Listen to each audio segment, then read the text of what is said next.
Hi guys, good morning. এখন সকাল 6টা বেজে গেছে। ঘুম দিয়ে উঠে হাতে ফোনটা খুঁজছিলাম, দেখছিলাম কটা বাজে। তো ফোনটা আর পাইনি, মনে হয় দাদার পাশের ওইদিকে, আমার দাদা ভাইয়ের পাশে, তাই জন্য উঠে। তো গাইস দেখতে পাচ্ছি ঘুমের চোখ বুঝে আসছে, আটকাচ্ছে। দেখুন দাদা ভাই আর মেয়ে ঘুমিয়ে আছে, আমি এখন উঠবো। তা সকালবেলাটা ঘুম থেকে উঠে দেখলাম ঝিমাতে হতো। সবাই তো জানো সকালে ঘুমটা, তাই একটু বসে একটু নকশা করছিলাম যে ঝিমাই তারপর সেটা একটু ঝিমাচ্ছিলাম। ভালো লাগছিল না, সকালে একটু ঘুম দিয়ে উঠতে ইচ্ছেই করে না, তাও উঠতে হয়।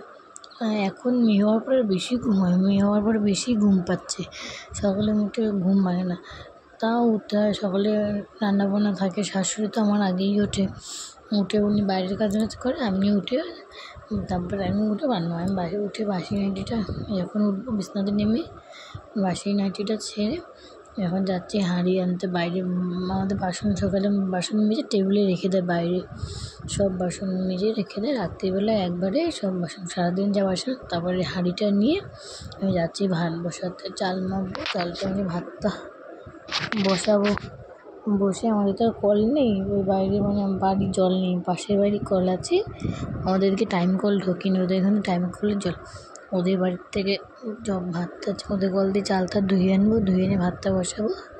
ভাতটা বসিয়ে এইদিকে তোমার ফ্রিজ থেকে সবজি বের করে সবজি কাটবো, তাই বাইরে থেকে সব নিয়ে আসছি, খেয়ে নেবে। সবজি কাটা হয়ে একটা সবজি ভাজা বসাই দিয়ে আরেকটা সবজি কাটবো, তাই বলছিলাম। তারপর এদিকে আরেকটা সবজি তেলটা দিয়ে কড়াইটা ভালো করে গরম করে সবজিটা বসিয়ে দিয়ে যেন বেশ কী করবো, মাছ শিঙি মাছ ভিজানো ছিল, মাছ করবে। আর একটা বেশ কী সবজি আমি কাটছিলাম বসে বসে। তারপরে কিছু ওদের গিয়ে তারপরে একটা ভাজা বসিয়ে দিয়ে সবজিটা কাটতে বসে গেছি। এবার এই সবজিটা কেটে, আর কোনো কাজ নেই আমার। তারপরে আমি সব ভাজা সবজি ভাত করে বেরিয়ে আসবো।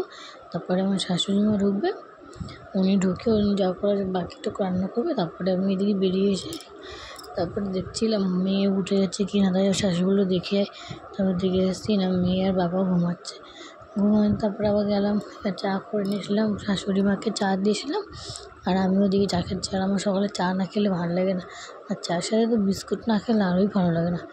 আর আমি সকালে চা খাবই, আর সন্ধ্যাবেলায়ও খাই না, সন্ধ্যাবেলা খুব কম খাই, কিন্তু সকালবেলা আমার চাটা লাগে। তাই বলছিলাম চার সাথে বিস্কুট না হলে আমার ভালোই লাগে না, চার সাথে বিস্কুট খেলে ভালো লাগে। আর চাটা খেতেও ভালো লাগে। চা খাচ্ছিলাম আমি জানলার পাশে বসে বসে আর দেখছিলাম। আর কেউ চা খায় না আমাদের বাড়ি সকালে, আর বিকেল তারপরে খেয়ে দিয়ে মেয়েকে স্নান করিয়ে এসেছি, মেয়েকে রেডি করছি, স্নান করাচ্ছিলাম, তাই বলছিলাম ওরও স্নান করবে, তাই বলছো, তাই স্নান করিয়ে আর কাঁদছে ওকে, ও স্নান জল থেকে তুললেই কাঁদে, এর জন্য ওই হাতে পাউডার দিয়ে একটু চলে গেছে। আমি পাউডার ফেলতে গেছি, পাউডার ফেলে কাঁদবে, দেখো কাঁদছে, পাউডার দিলে চুপ। তাই ওই ঢাকনাটা দিয়ে এই টিপ পরিয়ে পাউডার দিয়ে আবার একটু করে খাইয়ে দেবো। ও কাকাদের ঘরে যাবে, কাকাদের ঘরে খাইয়ে কাজলটা খাবো। আমার ভীষণ দুষ্টু হয়েছে।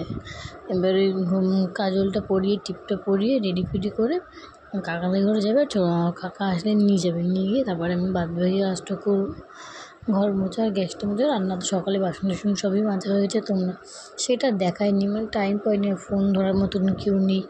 আমার দাদাভাই এমনি ঘুম দিয়ে ওঠে 10টায়, কাজ 8টায় থাকতে 10টায় ওঠে, আর এই জন্য এই যে বলছিলাম। তারপরে মেয়েকে ঘুম পাড়িয়ে এসে এদিকে গ্যাসটা মুছছি, গ্যাসটা গ্যাসটা মুছে টুছে তারপরে আবার মেয়েকে খাইয়ে এসেছি, আগে খাইয়ে দুপুরে মেয়েকে আবার ঘুম পাড়িয়ে দিয়েছি, দুপুরে ঘুম পাড়িয়ে তারপরে এদিকে গ্যাসটা মুছছি।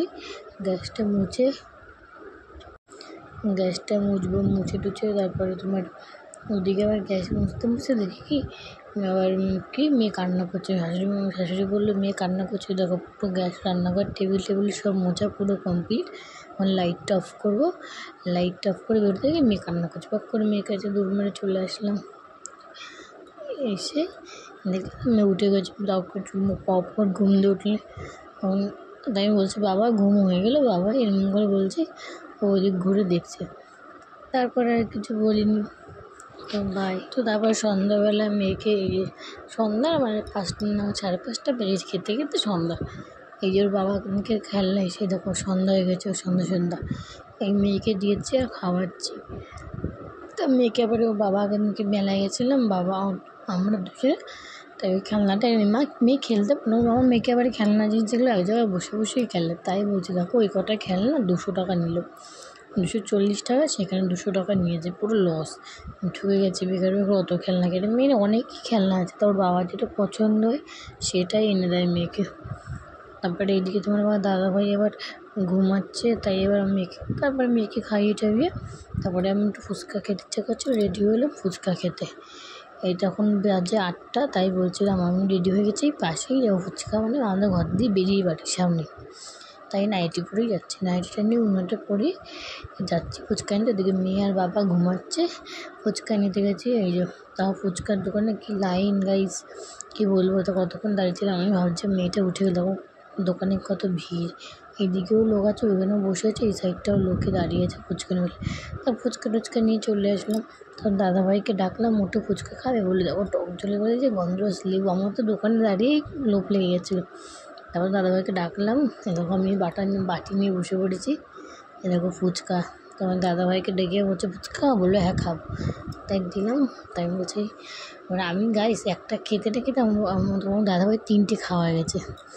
আর বলছে 3টে কি ফুচকাটা ভালোই হয়েছে, তাই বলছে। বলার পরে আমি বলছি তুমি তো রোজই ফুচকা খাও, আমাকে তো একবার ডাকো না।